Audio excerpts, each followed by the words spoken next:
अस्सलाम वालेकुम दोस्तों, मैं हूं शारिफ खान। आज 12 फरवरी सन 2025 से दिन है बुधवार का। आज के दिन अमेरिका और अरब देश आमने सामने आकर खड़े हो चुके हैं।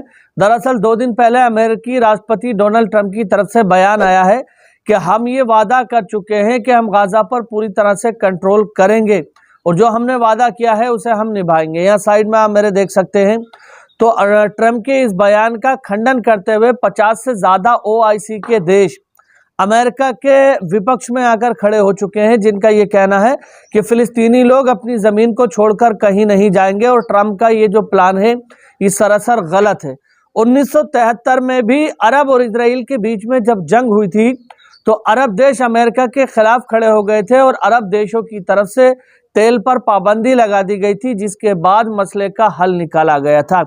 वही सिचुएशन आज के दौर में बन पाएगी, मुझे ऐसा नहीं लगता है, क्योंकि एक तरफ OIC के देश लगातार अमेरिका के स्टेटमेंट का खंडन भी कर रहे हैं और दूसरी तरफ OIC के देशों के ही कुछ लोग जाकर लगातार अमेरिका में मीटिंग भी कर रहे हैं। जॉर्डन के जो बादशाह हैं किंग अब्दुल्ला II, उन्होंने डोनाल्ड ट्रंप से मुलाकात की है, बातचीत की है और ये कहा है कि हम फिलिस्तीनी लोगों को वहां से निकालने का खंडन करते हैं और इसी के साथ साथ मिस्र के द्वारा एक प्रपोजल बनाया जा रहा है।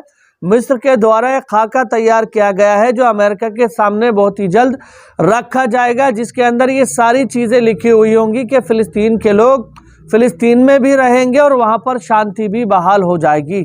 अब मैं आपको यहाँ पर एक बात बताना चाहता हूँ। सबसे पहले तो ये खबर देखिए कि हमास ने इस प्रपोजल को रिजेक्ट कर दिया है, क्योंकि गाजा पट्टी पर हमास का नियंत्रण है। इसलिए हमास की तरफ से ये बयान आया है कि हम इस प्रपोजल का खंडन करते हैं कि गाजा के लोग या फिलिस्तीन के लोग इस जगह को छोड़कर कहीं पर जाएंगे।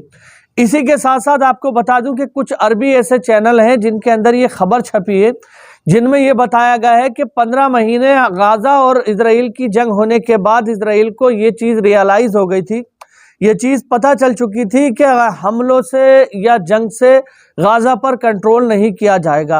गाजा से हमास को ख़त्म करना बहुत ही मुश्किल काम होता चला जा रहा था इजराइल के लिए।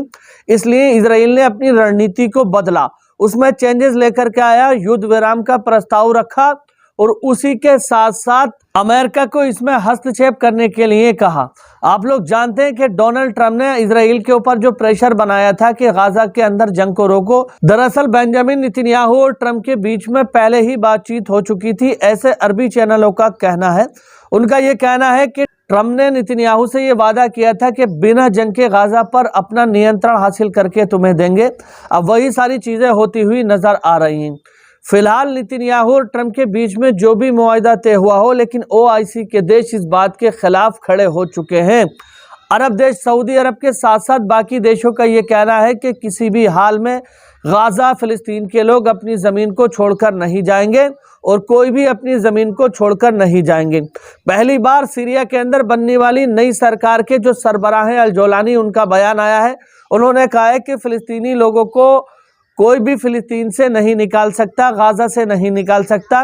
वो ज़मीन उन लोगों की है और उन्हीं लोगों को वहाँ पर रहना होगा। अगर आज की मैं बात करूं तो आज यानी 12 फरवरी को OIC के देशों की मीटिंग चल रही है, जिसमें तमाम अरबी देश मौजूद हैं। उनका कहना है कि हम किसी भी हाल में फ़िलिस्तीनी लोगों को उनकी जगह पर छोड़ने पर मजबूर नहीं होने देंगे। यह साइड में आप मेरे देख सकते हैं। The organisation of Islamic corporation will hold an emergency meeting to discuss Trump's remark on the displacement of फिलिस्तीनियंस। यहाँ पर यह कहा गया है कि अरब देशों के बीच में एक इमरजेंसी मीटिंग बुलाई गई है जब से ट्रंप ने अपनी बात को दोहराया है। दरअसल ट्रंप ने कुछ दिन पहले भी ये बात कही थी, उसके बाद में ट्रंप के कई सारे स्टेटमेंट आए थे, उन्होंने अपनी बात को बदल दिया था। दुनिया के अंदर ये समझा गया था कि ट्रंप ऐसे ही स्टेटमेंट दे दिया करते हैं तो ये स्टेटमेंट भी वैसा ही होगा। लेकिन एक बार फिर से ट्रंप के द्वारा जब ये कहा गया कि हम कमिटमेंट दे चुके हैं, हम ये वादा कर चुके हैं कि गाजा से लोगों को अलग जगहों पर बसाया जाएगा, उसके बाद से OIC की इमरजेंसी मीटिंग शुरू हो चुकी है और लगातार इस बात पे जोर दिया जा रहा है कि अमेरिका इस गाजा के मामले में हस्तक्षेप नहीं करे। ऐसा भी हो सकता है कि गाजा के अंदर फिर से युद्ध का माहौल बनता हुआ नजर आ जाए। आप लोग जानते हैं कि इजराइल के जो बंधक हैं वो अधिकतर मात्रा में लगातार छोड़े जा रहे हैं और ट्रंप के द्वारा ये भी कहा गया है कि अब जो बचे हुए बंधक हैं उनको हमास एक बार में ही छोड़ेगा। तो युद्ध के जो हालात हैं वो आने वाले कुछ दिनों में लगातार बदल सकते हैं।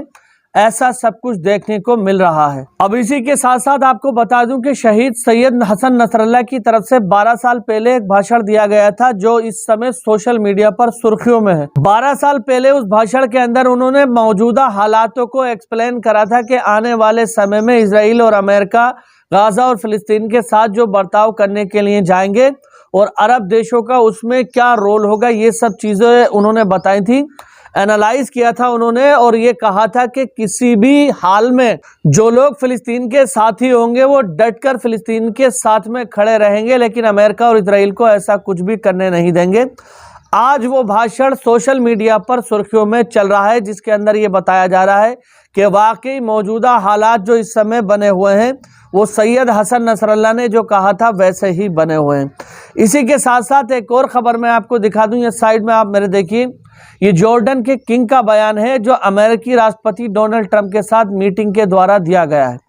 यहाँ पर उन्होंने कहा है कि अरब और अमेरिका दोनों आमने सामने आ जाएंगे, इजिप्ट के प्रपोजल का ध्यान रखना चाहिए। इसी के साथ साथ फिलिस्तीन के जो लोग हैं वो फिलिस्तीन में ही रहेंगे। और इससे पहले इन्होंने ये कहा था कि अगर फिलिस्तीनी लोगों को जॉर्डन में दाखिल कराने की कोशिश की तो जॉर्डन जंग का ऐलान कर देगा। अमेरिका इजराइल कोई भी हमारे सामने आएगा, हम सबसे जंग करने के लिए तैयार हैं, हम किसी भी हाल में फिलिस्तीनी लोगों को जॉर्डन के अंदर दाखिल नहीं होने देंगे।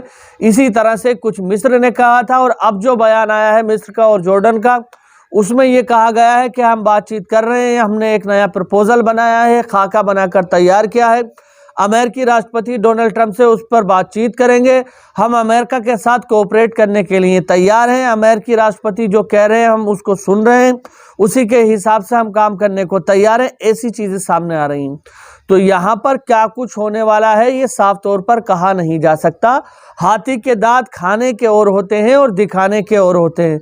जो दांत दुनिया को इस समय अरब देशों के द्वारा दिखाए जा रहे हैं, क्या वो काम भी करेंगे या नहीं, ये आने वाले कुछ दिनों में पता चल जाएगा। तो दोस्तों, अगर इसी तरह की मिडिल ईस्ट की और भी इंफॉर्मेटिव वीडियो आप लोगों को चाहिए तो हमारे चैनल को सब्सक्राइब करके बेल आइकन पर ऑल का बटन जरूर सेलेक्ट करें।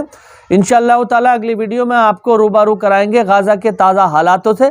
तब तक अपने भाई को इजाज़त दीजिए। खुदा हाफिज, जय हिंद, जय भारत।